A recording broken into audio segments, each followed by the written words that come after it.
Greetings, gang. It's just Bernard here once again for Geeky News. I'm bringing, of course, to you the rather belated first impressions, but now actual full review of Arkham City, the sequel to Arkham Asylum, as I promised in the last video.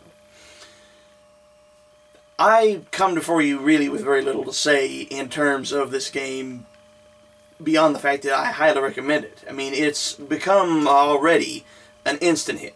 People have already seen that this game had high expectations, and they built up quite a bit in the trailers and so forth and so on. But while our expectations were high, this game met them and probably even surpassed them. I'm sure there will be some nitpicks from some people, but I'm going to go ahead and straight up tell you right now, this is a 5 out of 5 game. Almost perfect. Again, I'm sure there's some niggling little feelings here and there that something could or could not throw off for most anyone else. But really, it's hard pressing to say anything against it. Even if you aren't a Batman fan, or a superhero fan, or a comic book fan in general, if you just like playing video games, this one is fantastic. It really transcends a lot of barriers that most people had always established for comic book games and superhero games in general. And that's all I can say there. But for the meat and potatoes of it, the game starts you off simply as, of course, being Batman, having to deal with the new and improved, well, new and sort of improved installation known as Arkham City, the successor to Arkham Asylum, where in the previous game it had been largely destroyed thanks to Poison Ivy and the Joker. The new installation is actually a walled-off medieval-style ghetto where all the regular and super criminals of Gotham City have been tossed in and locked away. Needless to say, the fact that this comprises several city blocks has garnered a lot of controversy, which is the main reason why Bruce Wayne, and of course the Batman, have taken such great interest in it. Batman himself having been thrown into Arkham City in the guise of Bruce Wayne because of his protests against it, and several trumped-up charges that were convenient enough to get him in there. Still, having gotten inside Arkham City, you're confronted with quite a thing. And by thing, I mean a gang war. A gang war has erupted between several of the big-name villains, such as Oswald Cobblepot, a.k.a. the Penguin, Harvey Dent, a.k.a. Two-Face, and of course the unmistakable criminal himself, the Joker. No real name given, of course. Still, being trapped inside the asylum, more in the case of the criminals being trapped in the asylum with Batman, if I can steal one of Rorschach's lines from Watchmen, you're provided with most all the gadgets you had from the previous game. And you will need them, of course. You have your standard batarangs, your zip lines, your cryptographic sequencers, your explosive gel dispensers, and newer and improved gadgets such as smoke pellets and different types of explosive devices and grenades. More on those, as you play the game. I'd best not talk too much about them because they are quite story related. Still, as far as the game is concerned, it's a grand, minor tweaking. Grand improvements, though, here and there on such things as the combat's nature of the game, where you can fight 3 men at once or in the asylum and string together your attacks with all your gadgets from your arsenal with great effect. You can spray down explosive gel on the floor to hit several opponents at once while jumping away from them, clobbering them with batarangs, grappling guns, all the other little things that you can use to bring some serious hurt to the criminal scum and otherwise of Arkham City. On the whole, the game is 5 times everything. As I said, it's 5 times the improvements, 5 times the scale, and it's got a ton of things to do. And sure, there's the main storyline, but with this time around, you have several side missions. As anyone's familiar with traditional RPG or MMORPG games, you have little side quests you can do that are not entirely related to the main story, but can be used to boost your XP points, to upgrade your gadgets as you progress, and your combat techniques as you go through the game.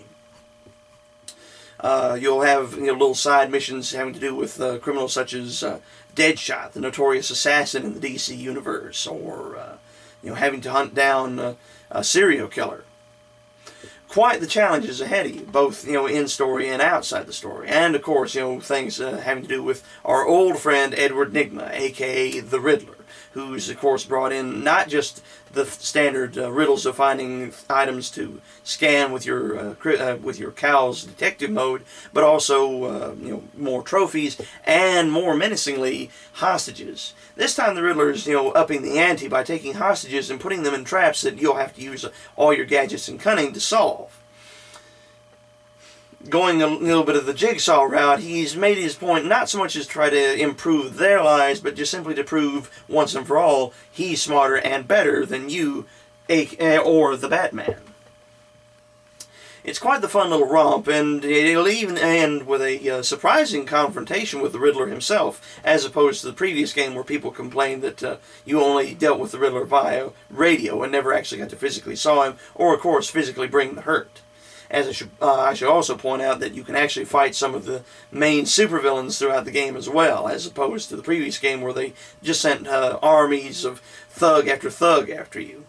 The fact that you can actually seriously bring the hurt to Joker, Penguin, or Two-Face definitely makes for a very rewarding sensation.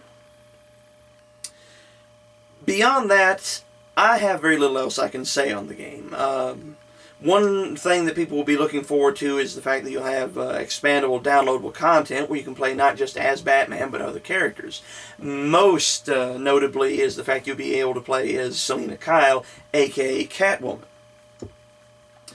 Catwoman's tricks of the trade are a little more limited than Batman in the terms that she has fewer gadgets and fewer things here and there, and rely more on cunning and stealth than, you know, Batman, who uses brute strength and all sorts of nifty little toys to bring down his opponents. For the most part, the most you'll be able to use from Catwoman are, of course, Caltrope's little spiky nail devices that she can throw on the ground to take down opponents that happen to walk by, or of course in fights to take down multiple opponents at once. Bolas, which she can throw and take down an opponent from a distance, and of course her famous whip, which, you know, is very handy in a fight or in a Predator scenario. Having mentioned Predator scenario, I should also mention the fact that, you know, here when you go out to take down the villains and henchmen, you know, from the shadows, they're going to play it a little smarter this time, as opposed to the previous game where they simply went about and took a beating and didn't quite figure out what you were up to.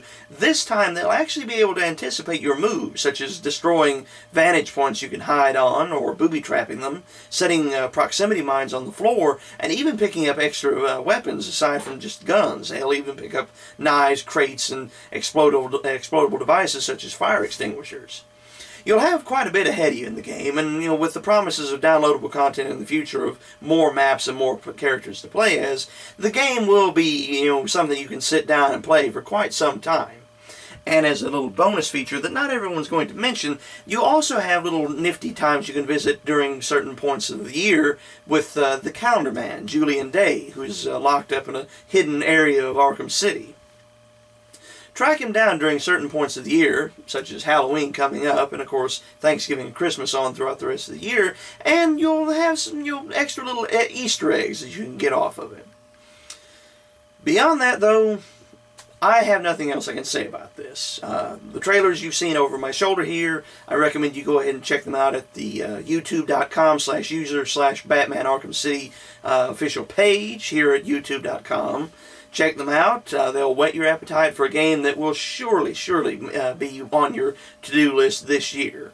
And for any of you other gamers there that, you know, are wondering what to get, other gamers or just simply like family members who don't really play games, but you know somebody would like to play a game and haven't really clued in on this yet, it'll be a great stocking stuffer later this year.